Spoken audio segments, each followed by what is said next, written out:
بسم اللہ الرحمن الرحیم۔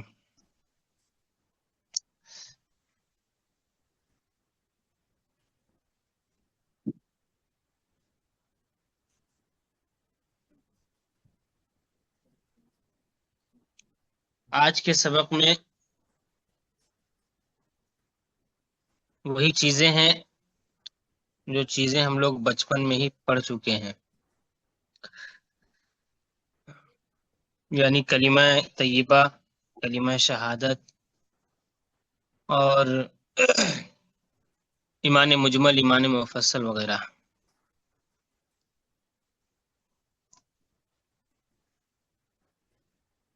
تو سوال یہ ہے کہ کلمہ شہادت کیا ہے؟ سب سے پہلے یہ جاننا چاہیے کہ شہادت کے معنی کیا ہے۔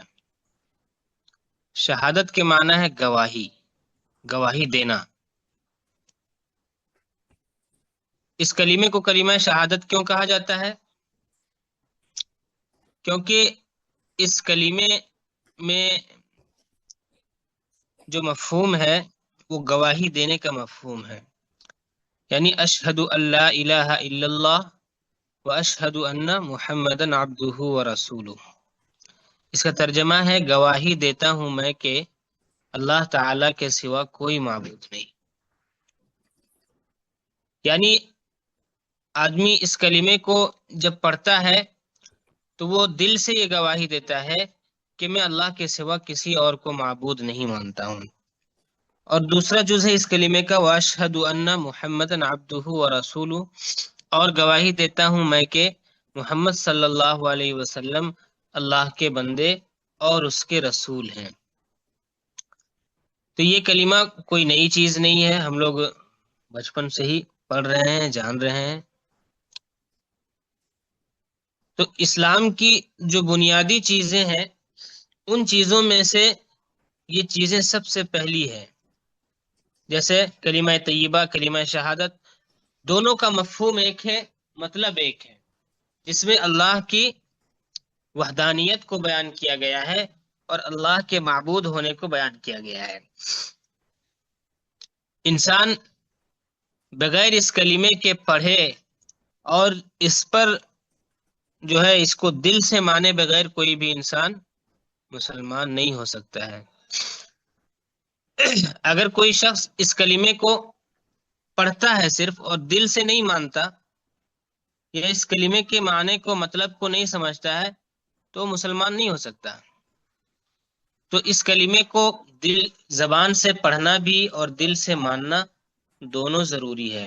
مثال کے طور پر اگر کوئی شخص، کوئی کافر غیر مسلم اگر اس کلمے کو پڑھتا ہے اشہد اللہ الہ الا اللہ و اشہد ان محمدن عبدہ و رسولہ، اس کا مطلب اگرچہ وہ جانتا بھی ہو لیکن وہ دل سے نہیں مانتا اس بات کو، اس کلمے میں جو بیان کیا گیا ہے، جو اس کا جو معنی ہے، اس معنی کو اگر دل سے نہیں مانتا ہے تو مسلمان نہیں ہو سکتا، مسلمان نہیں کہلا سکتا، چاہے 1000 مرتبہ اور لاکھوں مرتبہ اس کلمے کو پڑھ لے کوئی بھی شخص۔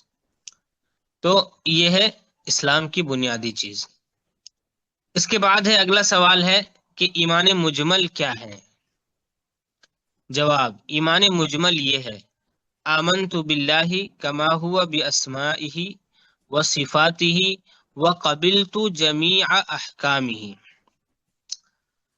ایمان مجمل یعنی اجمالی طور پر جو ایمان ایک شخص، ایک مسلمان کو اجمالی طور پر ایمان جو رکھنا ہے اللہ پر، اللہ کے متعلق اور اللہ کے جو ہے احکام کے متعلق، یہ ساری چیزیں اجمالی طور پر اس کو بیان کیا ہے کہ آمنت باللہ، میں ایمان لایا اللہ پر، کما ہوا باسمائہ، یہاں تفصیل نہیں ہے، یہاں بتایا گیا کہ جس طریقے سے، جیسا کہ وہ اپنے ناموں اور صفتوں کے ساتھ ہے، یعنی اللہ جیسا ہے اس کے نام کے، اپنے ناموں کے ساتھ، اور اللہ جن صفتوں کا حامل ہے ان تمام کو جو ہے مانتے ہوئے جس طرح سے بھی ہے میں اللہ پر ایمان لاتا ہوں۔ وَقَبِلْتُ جَمِيعَ احکامی، اور اللہ نے جتنے احکامات جو ہے نازل کیے ہیں، احکامات کا جو ہے مکلف بنایا لوگوں کو، ان تمام احکامات کو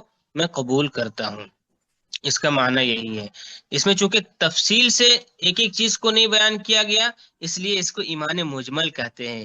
مجمل جس میں اجمال ہوتا ہے اسی کو کہتے ہیں۔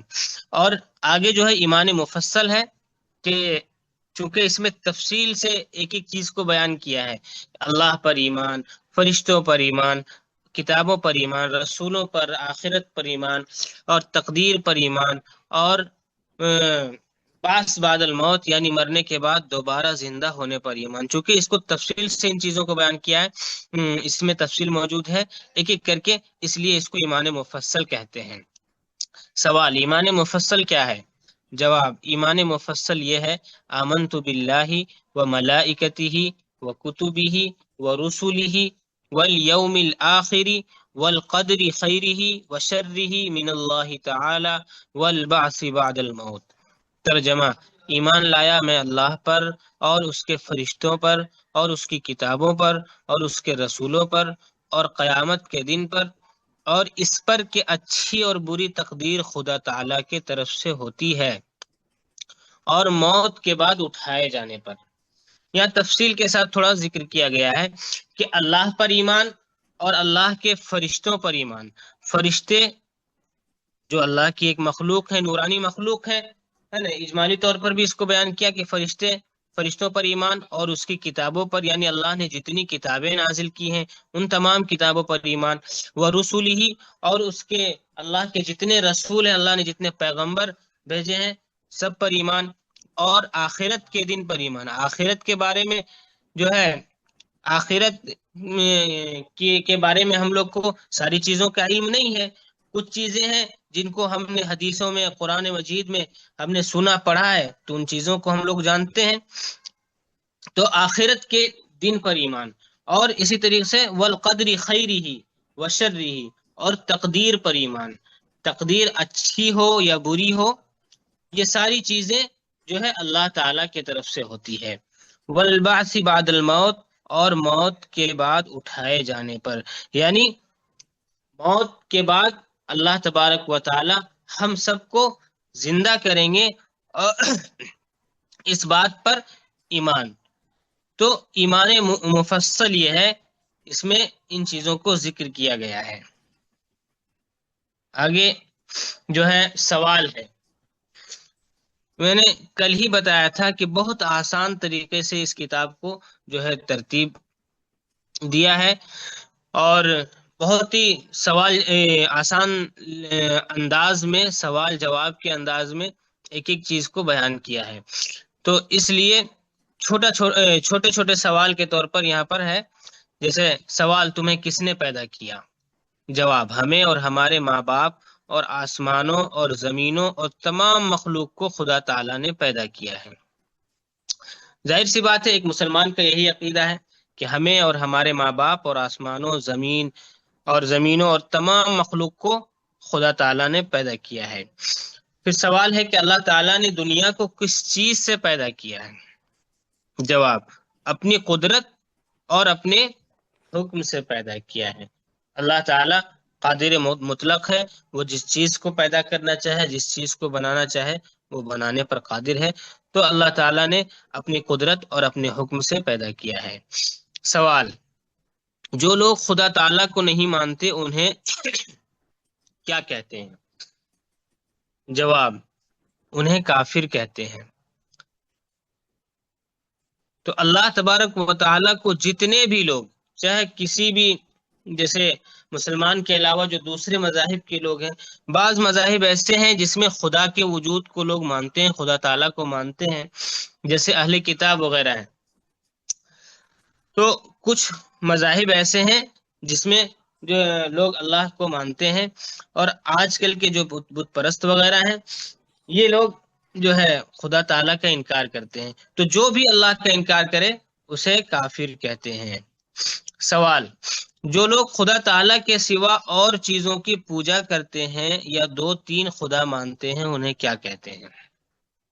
یہ سوال ہے کہ اللہ تعالیٰ کے سوا اور چیز، یعنی خدا کو تو مانتے ہیں، خدا کو مانتے ہیں اور خدا کے سوا اور چیزوں کو بھی جو ہے معبود مانتے ہیں، خدا کے سوا کسی اور چیزوں کو بھی معبود مانتے ہیں، یا کہتے ہیں کہ دو خدا ہیں یا تین خدا ہیں، تو اس طرح کے لوگوں کو کیا کہتے ہیں؟ ایسے لوگوں کو کافر اور مشرک کہتے ہیں، ایسے لوگوں کو کافر اور مشرک کہتے ہیں۔ مشرک کہتے ہیں شرک کرنے والے کو، یعنی اللہ کے ساتھ جو کسی اور کو شریک کرے تو اس کو مشرک کہیں گے۔ تو ظاہر سی بات ہے یہاں پر بتایا کہ اللہ کے سوا اور چیزوں کو بھی مان رہے ہیں، اور چیزوں کو بھی کی بھی پوجا کر رہے ہیں، یا دو تین خدا مانتے ہیں، ایسے لوگوں کے بارے میں بتایا کہ ایسے لوگوں کو کافر اور مشرک کہتے ہیں۔ اگلا سوال ہے کہ مشرک بخشے جائیں گے یا نہیں؟ تو جواب یعنی ایسا شخص جو اللہ کو بھی مانتا ہو اور اللہ کے علاوہ کسی اور کو بھی معبود مانتا ہو، یعنی خدا تعالی کی ذات اور صفات میں جو شخص کسی اور کو بھی شریک کرتا ہو، تو ایسے شخص کی بخشش ہوگی یا نہیں، یعنی مرنے کے بعد ایسے لوگ بخشے جائیں گے یا نہیں بخشے جائیں گے؟ تو جواب یہ ہے کہ مشرکوں کی بخشش نہیں ہوگی، یعنی جس نے اس دنیا میں اللہ کے سوا کسی اور کو بھی معبود مانا تو ایسے شخص کی بخشش نہیں ہوگی، وہ ہمیشہ تکلیف اور عذاب میں رہیں گے، ہمیشہ تکلیف اور عذاب میں رہیں گے۔ تو آج کے سبق میں ایسی کوئی چیز نہیں تھی جس کو سمجھنا مشکل ہو، یہ تو ہم لوگ پہلے سے بچپن سے ہی سمجھے ہوتے ہیں۔ تو اصل ہے آج کے سبق میں اس کو پڑھنا اور ذہن میں بیٹھانا ہے، باقی کوئی پیچیدہ بات ہے نہیں جس کو جو ہے سمجھایا جائے یا جس کی تشریح کی جائے۔ یہ تقریباً جو ہے بالکل جس طریقے سے عبارت ہے، لکھی ہوئی بات ہے، بس اس کو پڑھ لینا ہی کافی ہو رہا ہے۔ تو اس لیے امید ہے کہ سب کو بات سمجھ میں آ گئی ہوگی، ہے نا؟ سمجھ میں آ گئی یہ بات؟ کچھ تو ہے نہیں مشکل اس میں؟ نہیں۔ انس صاحب آپ کا بھی کچھ جواب آ جائے۔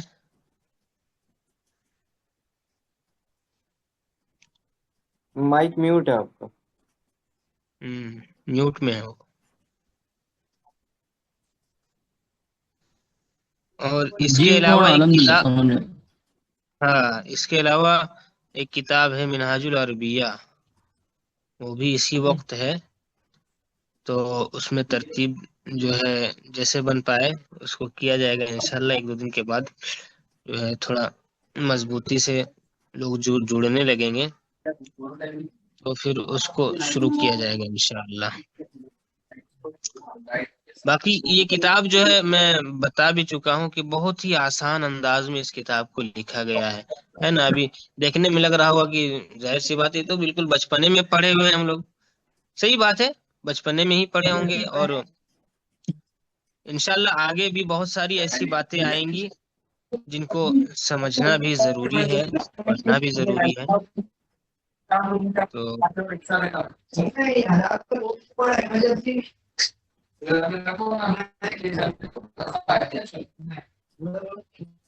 اور لوگ جڑنے والے تھے، نہیں جڑے لگ رہا ہے نا؟ نہیں وہ ابھی کوئی مسئلہ ہو گیا ان کے ساتھ، بات تو ہو رہی تھی کہ ہم جڑے ہیں، 3-4 بچے اور ہیں رابطہ کیے تھے، لنک بھی سینڈ کر دیا۔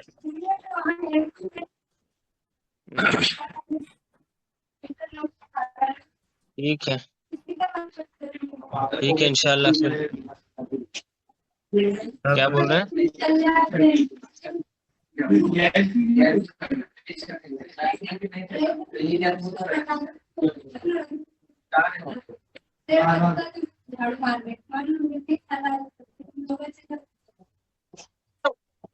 کاشف، ایمان مجمل ایمان مفصل یاد ہے زبانی؟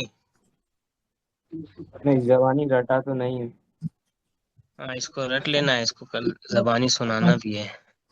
ریان تو یاد ہونا چاہیے، ریان کو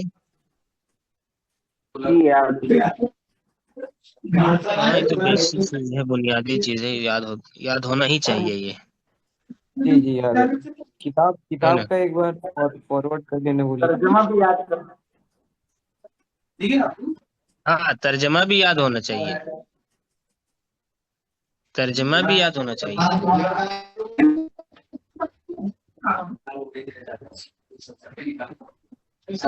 ٹھیک ہے تو کٹ کیا جائے. کتنا ٹھیک ہے، السلام علیکم.